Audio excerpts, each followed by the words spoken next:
नमस्कार सभी पेंशन धारकों का हमारे YouTube चैनल पर एक बार फिर से बहुत बहुत स्वागत है। दोस्तों, आज की यह वीडियो आपके लिए बेहद महत्वपूर्ण होने वाली है क्योंकि कर्मचारी पेंशन योजना यानी EPS 95 न्यूनतम पेंशन, 8वें वेतन आयोग, केंद्रीय कर्मचारियों की संभावित सैलरी और पेंशन से जुड़ी कई बड़ी चर्चाओं पर लगातार नई जानकारियां सामने आ रही हैं। लेकिन आगे बढ़ने से पहले आप सभी से एक छोटी सी विनती है कि यदि आप हमारे चैनल पर पहली बार आए हैं या अभी तक चैनल को सब्सक्राइब नहीं किया है तो अभी लाल रंग के सब्सक्राइब बटन को दबाकर चैनल से जुड़ जाइए और इस वीडियो को लाइक जरूर कर दीजिए ताकि पेंशन और सरकारी योजनाओं से जुड़ी हर महत्वपूर्ण जानकारी समय पर आप तक पहुंचती रहे।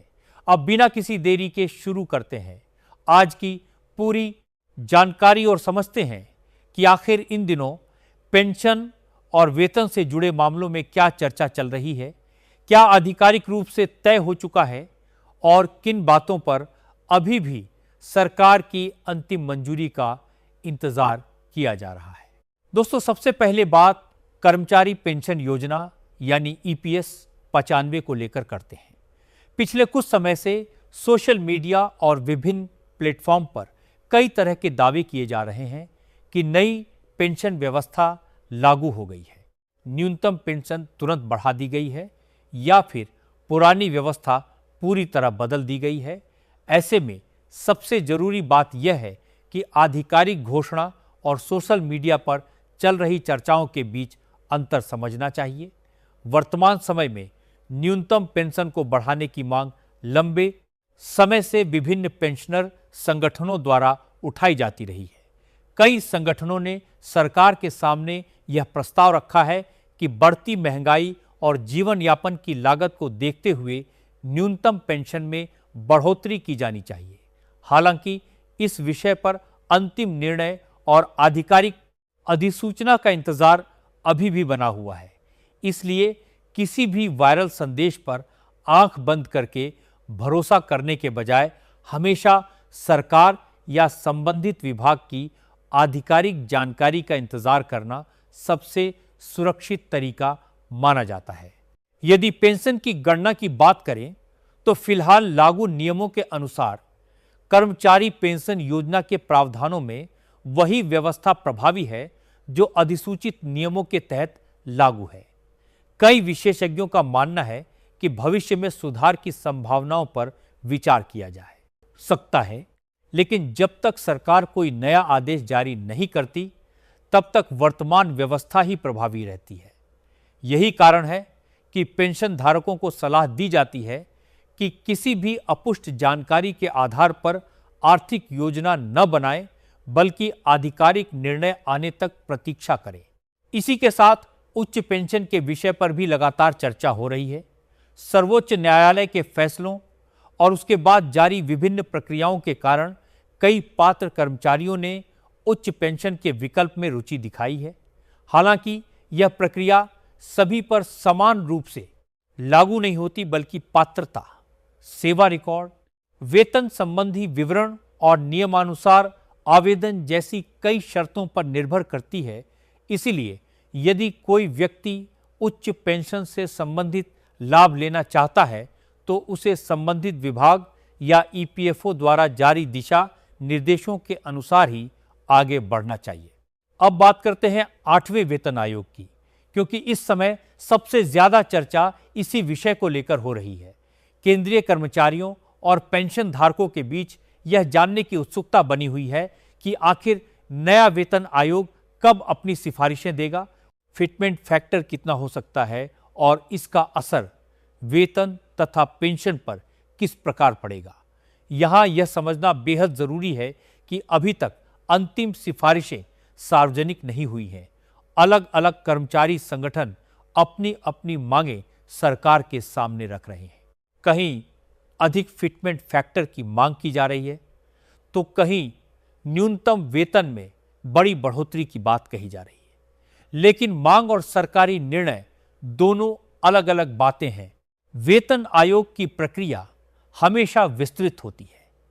इसमें कर्मचारियों के प्रतिनिधियों, विभिन्न मंत्रालयों, वित्तीय विशेषज्ञों, प्रशासनिक अधिकारियों और पेंशनर संगठनों के सुझाव लिए जाते हैं।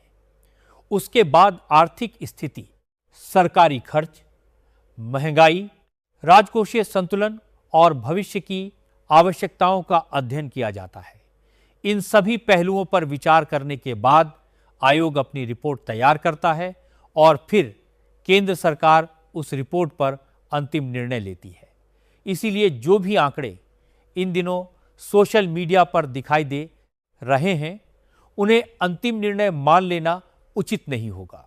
विशेषज्ञों का कहना है कि यदि भविष्य में वेतन में संशोधन होता है तो उसका प्रभाव केवल कार्यरत कर्मचारियों तक सीमित नहीं रहेगा, बल्कि कई मामलों में पेंशन संरचना पर भी असर पड़ सकता है।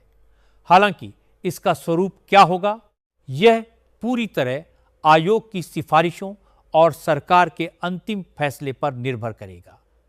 यही कारण है कि लाखों कर्मचारी और करोड़ों परिवार इस पूरी प्रक्रिया पर लगातार नजर बनाए हुए हैं। दोस्तों, यहां एक और महत्वपूर्ण बात समझना जरूरी है कि पिछले कई दिनों से 69 या 70 न्यूनतम बेसिक सैलरी को लेकर अलग अलग दावे किए जा रहे हैं, लेकिन फिलहाल ऐसी किसी राशि की आधिकारिक पुष्टि नहीं हुई है। कर्मचारी संगठनों द्वारा अलग अलग सुझाव दिए गए हैं और इन्हीं सुझावों के आधार पर चर्चा हो रही है। अंतिम वेतन कितना होगा, फिटमेंट फैक्टर कितना तय होगा और नई वेतन संरचना किस रूप में लागू होगी, इसका उत्तर तभी मिलेगा जब सरकार आधिकारिक रूप से अपनी मंजूरी देगी। इसलिए किसी भी वायरल पोस्ट या वीडियो को अंतिम सत्य मानने से बचना चाहिए। दोस्तों, यदि आप यहां तक वीडियो देख रहे हैं तो एक बार फिर आप सभी से अनुरोध है कि वीडियो को लाइक जरूर करें और अगर अभी तक चैनल को सब्सक्राइब नहीं किया है तो तुरंत सब्सक्राइब कर लीजिए, क्योंकि आगे भी हम आपको केवल आधिकारिक और विश्वसनीय स्रोतों के आधार पर जानकारी देने का प्रयास करते रहेंगे। आने वाले दिनों में पेंशन, वेतन आयोग, महंगाई राहत, डीए और अन्य सरकारी फैसलों से जुड़ी हर महत्वपूर्ण अपडेट सबसे पहले आप तक पहुंचाने की कोशिश रहेगी। अब आगे बात करेंगे पेंशन संगठनों की बैठकों, 8वें वेतन आयोग में पेंशन धारकों की मांगों, सरकार के सामने रखे गए प्रस्तावों और उन मुद्दों की जिन पर आने वाले समय में बड़ा फैसला देखने को मिल सकता है। दोस्तों, अब बात करते हैं उस मुद्दे की जिस पर इस समय देश भर के लाखों पेंशन धारकों की नजर टिकी हुई है। अलग अलग राज्यों और विभिन्न पेंशनर संगठनों की बैठकों में लगातार यह मांग उठाई जा रही है कि जब भी 8वें वेतन आयोग की सिफारिशें लागू हों, तब पेंशन धारकों के हितों का भी पूरा ध्यान रखा जाए। कई संगठनों का कहना है कि महंगाई, चिकित्सा खर्च और रोजमर्रा की जरूरतों में लगातार बढ़ोतरी हुई है, इसलिए पेंशन व्यवस्था की भी समय समय पर समीक्षा की जानी चाहिए। दूसरी ओर सरकार की ओर से अब तक यही स्थिति स्पष्ट की गई है कि वेतन आयोग से जुड़े सभी विषय निर्धारित प्रक्रिया के अनुसार आगे बढ़ेंगे और अंतिम निर्णय आधिकारिक स्तर पर ही लिया जाएगा। ऐसे में यह समझना बहुत जरूरी है कि अभी कई बातें केवल चर्चा, सुझाव और मांग के स्तर पर हैं। जब तक अधिसूचना जारी नहीं होती, तब तक किसी भी दावे को अंतिम निर्णय मान लेना उचित नहीं होगा। इसीलिए पेंशन धारकों को सलाह दी जाती है कि वे केवल आधिकारिक आदेशों और विश्वसनीय सूचनाओं पर ही भरोसा करें।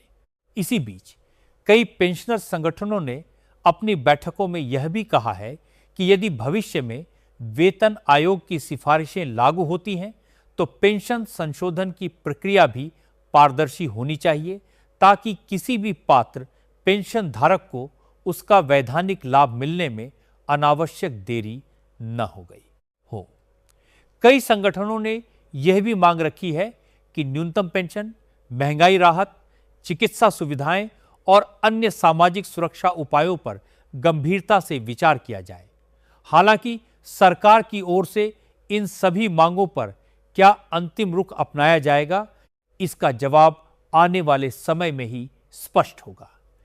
इसलिए इस समय सबसे जरूरी बात यही है कि अफवाहों से दूर रहकर केवल प्रमाणित सूचनाओं पर ध्यान दिया जाए। सोशल मीडिया पर कई प्रकार की भ्रामक जानकारियां भी तेजी से वायरल हो जाती हैं, जिनसे भ्रम की स्थिति पैदा हो सकती है।